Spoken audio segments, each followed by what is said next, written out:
et ceux restés au pays à travers des informations bien fouillées concernant tous les domaines de la vie du pays. Le magazine Humura Burundi est diffusé sur le web via le site de la RPA www.rpa.bi.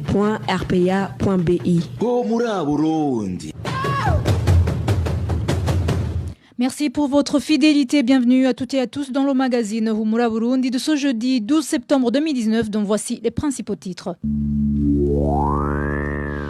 Les élections de 2020 sont au cœur des préoccupations de la commission d'enquête de l'ONU sur le Burundi.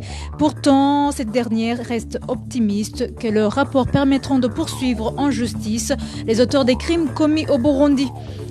La CNDH ne fait rien pour améliorer les conditions carcérales des détenus dans la province de Cankuzo.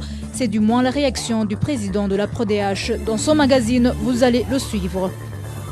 Les enseignants de la province Cibitoke menacent de ne pas mettre en application les connaissances acquises dans la formation de recyclage s'ils ne reçoivent pas leur per diem évalué à 378 millions de francs burundais. Voilà pour le sommaire. Vous suivez ce magazine sur la page Facebook de la RPA. À la présentation Nadège Lakodze, à la cabine de son, Fabrice Ndimurukundo, ingénieur Régide Mnemelo assure la prise d'image.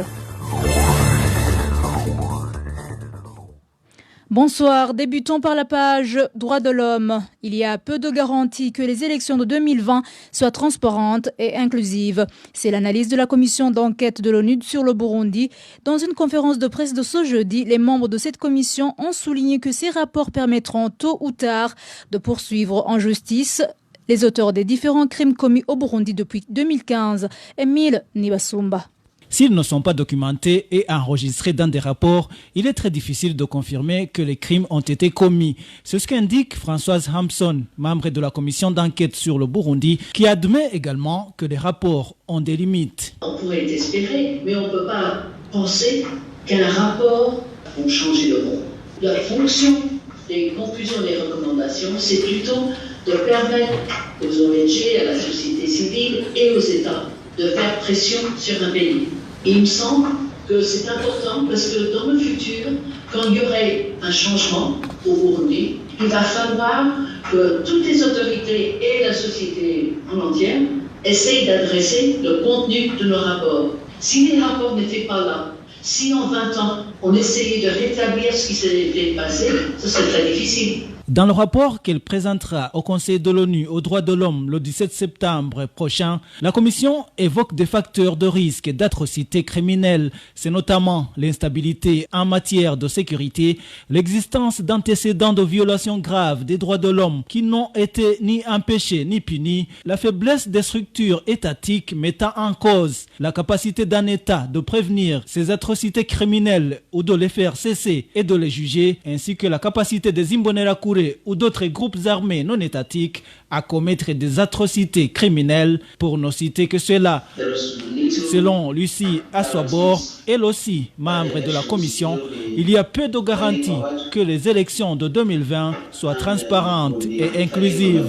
La commission d'enquête de l'ONU sur le Burundi explique également qu'elle continue d'établir sa liste d'auteurs présumés de crimes contre l'humanité et que tôt ou tard, les juridictions compétentes traiteront leur dossier.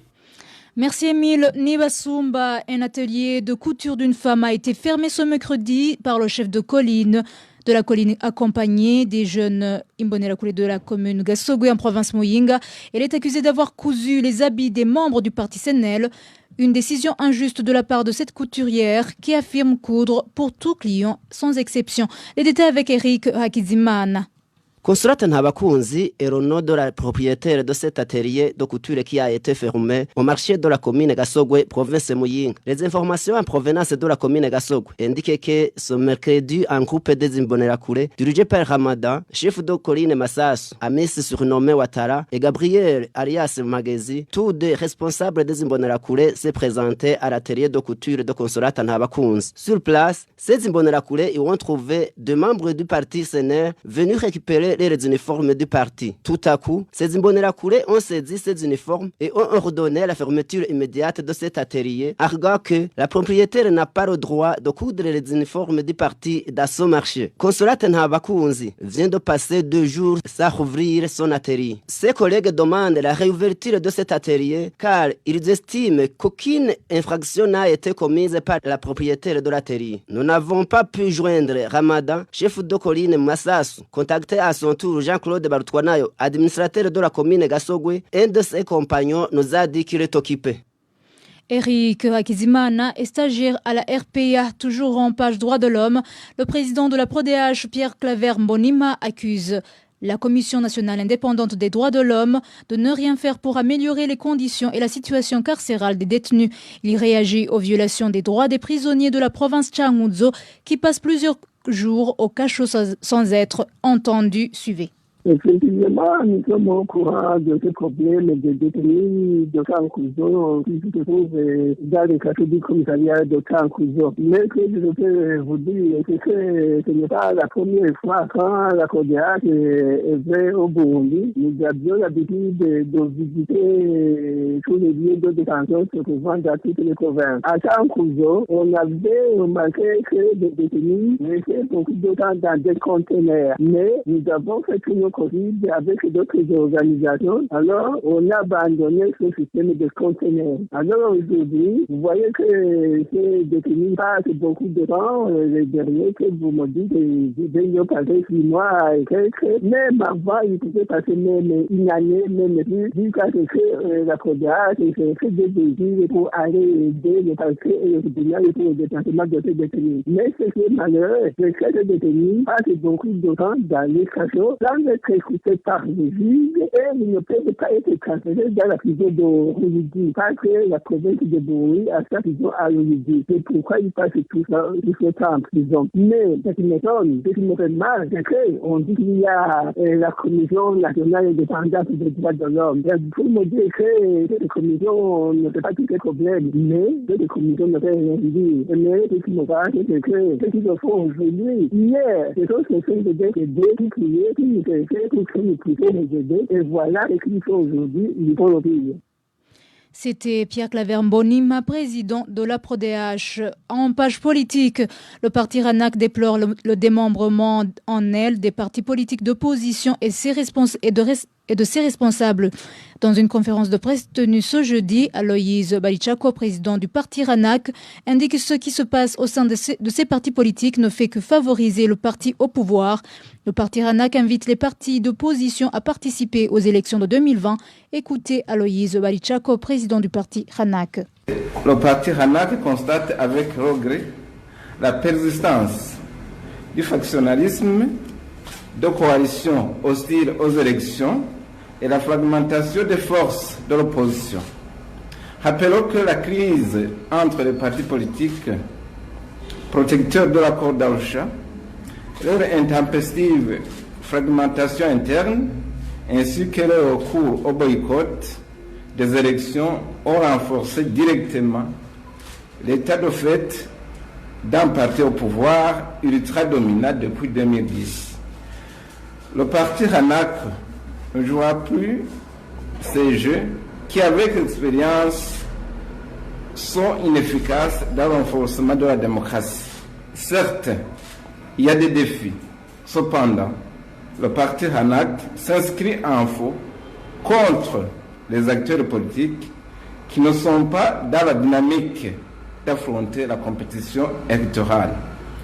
Nous profitons donc de cette occasion pour encourager les acteurs politiques en exil qui souhaitent rentrer et participer aux élections. Parlons à présent gouvernance. 378 millions de francs burundais est le montant que réclament les enseignants de la province Cibitoke qui ont suivi la formation de recyclage pour la réforme des classes de première année du cycle fondamental. À défaut d'avoir cet argent, ces enseignants jurent de ne jamais mettre en application les acquis de la formation. Le point avec Emmanuel Nyungeko. Ces enseignants qui réclament leur per diem sont au nombre de 1080 dans toute la province de Chibitoke. Dans chaque commune sur 6 qui composent cette province, 180 ont suivi la formation de recyclage. Chacun d'entre eux devrait percevoir 25 000 francs par jour. Pour les 14 jours de formation, chaque participant devrait percevoir 350 000 francs burundais. Pour les 6 communes, c'est un montant de 378 millions qui constitue le per diem total des enseignants. Ces derniers révèlent qu'ils n'ont rien reçu jusqu'à présent. Témoigne un d'entre eux. Ils nous avaient promis que nous allions percevoir la première tranche de cet argent après une semaine de formation. Nous avons suivi la formation pendant 14 jours et par jour, chacun devrait avoir une somme de 25 000 francs. Jusqu'à présent, aucun sou n'est encore débloqué dans notre province et je pense que la situation est la même dans les autres provinces. Ils nous disent que les listes ont été mal confectionnées. C'est la seule explication qui nous est donnée. Ces enseignants de la province de Chibitoke jurent qu'ils ne mettront jamais en application les connaissances acquises au cours de cette formation aussi longtemps que le per diem ne sera pas disponible. Si jamais on ne nous donne pas notre dû, nous n'allons pas dispenser les cours tels que nous les avons appris. Je voudrais vous dire que tout le monde a décidé ainsi. Nous allons nous présenter en classe et resterons campés sur notre position. En plus de la province de Chibitoke, ces grognes sont également signalées dans d'autres provinces du pays. Selon les informations recueillies dans différentes provinces, aucun enseignant n'a encore eu son dû. À ce propos, nous avons contacté Jean Bosco Niyingabiye, directeur provincial de l'enseignement à Chibitoke. Il nous a raccroché au nez. Contacté à son tour, Edouard Juma, porte-parole du ministère de l'Éducation, son téléphone est sonné sans que personne ne décroche. Merci Emmanuel Niyungeko. Les parents d'écoliers de la commune Busoni dénoncent un détournement de cahiers fournis par l'UNICEF par les directeurs d'école. Ces parents affirment avoir vu ces cahiers en vente dans des boutiques avant que leur distribution ait eu lieu ce lundi. De plus, chaque écolier n'a pas eu assez de cahiers. Les détails avec Trésor Nyongabo, stagiaire à la RPA. Ces cahiers octroyés par l'UNICEF ont été distribués par les directeurs des écoles primaires de la commune Busoni à partir de ce lundi. Selon les parents des écoliers des écoles primaires d'Okabanga, Gatare, Rusarasi et Gatete, ils ont vu ces cahiers en train d'être vendus dans les boutiques avant leur distribution. Ces parents affirment que ces cahiers ont été détournés et vendus aux boutiquiers de cette localité par les responsables des écoles. Les cahiers qui étaient destinés aux écoliers sont stockés dans les boutiques. L'écolier qui était censé avoir les cahiers gratuitement, maintenant il est en train de les acheter à 800 francs, voire même 1000 francs le cahier. Pour preuve, ces parents sont en possession des informations selon lesquelles les écoliers des autres provinces auraient reçu 8 cahiers chacun. Dans les autres provinces, ils ont donné 8 cahiers par écolier. La question que l'on se pose est de savoir si nous vivons dans un même pays avec les autres, vu que nos enfants n'ont reçu que 2 cahiers, tout au plus 3. Ces parents demandent aux autorités compétentes de faire de leur mieux pour traquer les auteurs de ces détournements, étant donné qu'ils vivent dans la pauvreté et qu'ils comptent sur ces cahiers pour envoyer leurs enfants à l'école et chercher d'autres frais pour leurs aînés. Nous demandons aux autorités de faire tout ce qui est dans leur pouvoir pour que les responsables de ce détournement soient sanctionnés et que nos enfants reçoivent assez de cahiers pour bien étudier. Car maintenant, les parents ont du mal à les nourrir, à acheter leurs uniformes ainsi que payer le minerval pour leurs aînés. Nous avons essayé de joindre Gordian Sirabahenda, directeur communal de l'enseignement de Busoni. Son téléphone sonnait sans que personne ne décroche. Trésor Nyongabo, en page éducation, les innovations annoncées par le ministère de l'Éducation pour un écolier de la première année sont utiles pour l'enfant. Réaction de l'une des expertes qui suivent de près le système éducatif burundais. Et la ligne Wizi précise qu'il faut qu'il y ait du matériel didactique et des enseignants recyclés. Suivez. Réellement, le système éducatif doit déterminer les objectifs de base, mais aussi les compétences de base. Que si l'enfant est capable d'écouter, de comprendre et de parler, s'il est capable d'écrire ce qu'il a écouté, ce qu'il a entendu, ce qu'il a vu, en fait, c'est l'activation des sens qui aurait été entamée avec l'école maternelle. Pour moi, je constate que cela est nécessaire.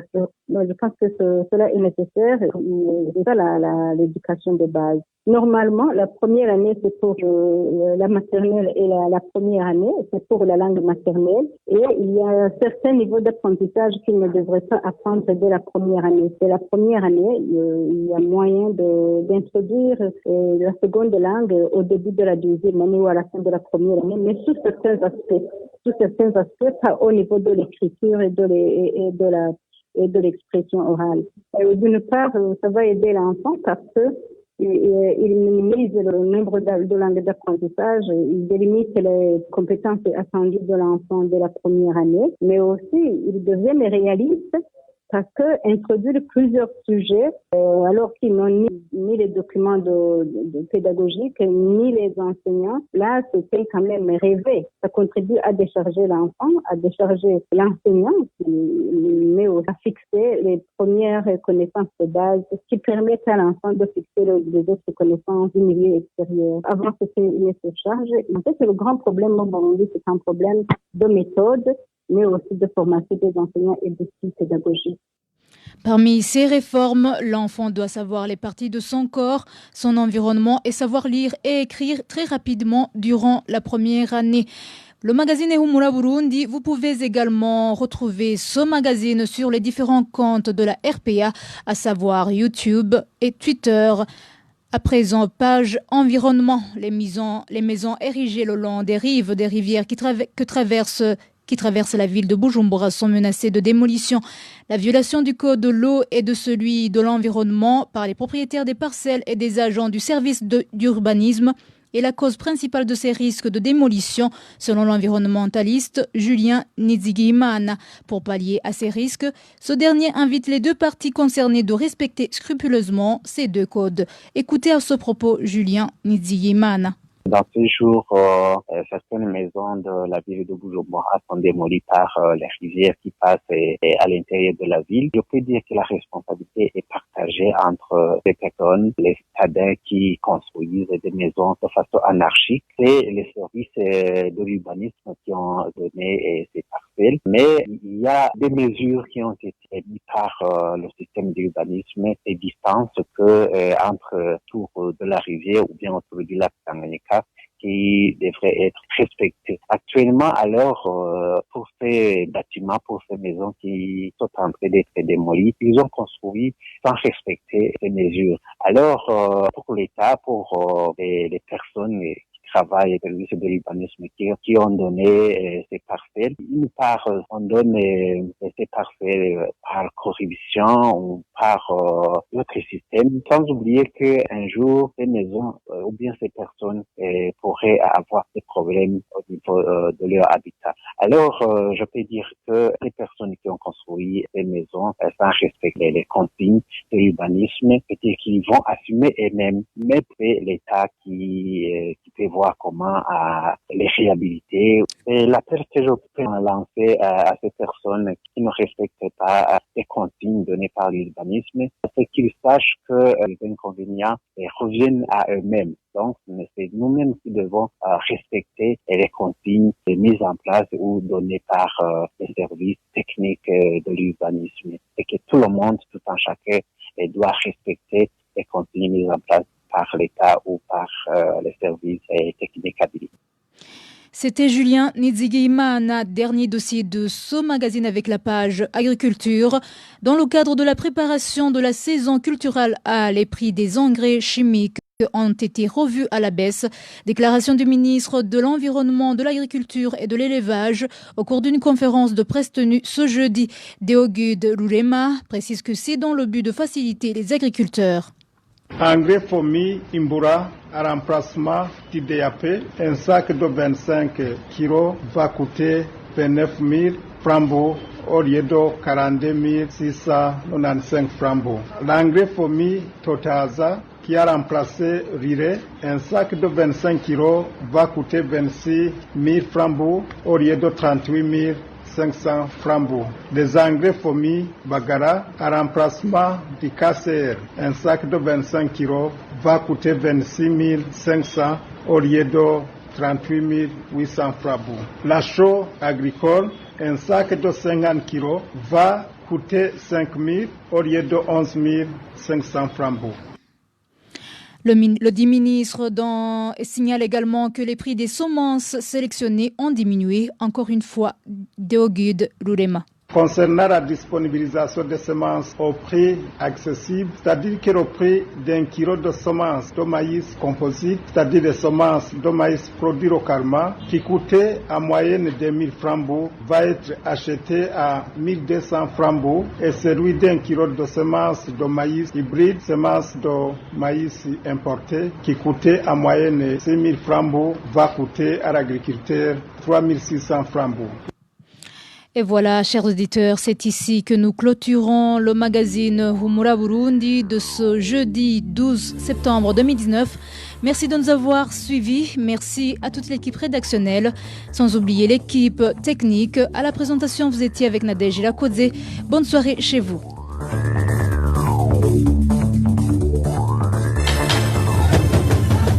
C'était le magazine Humura Burundi.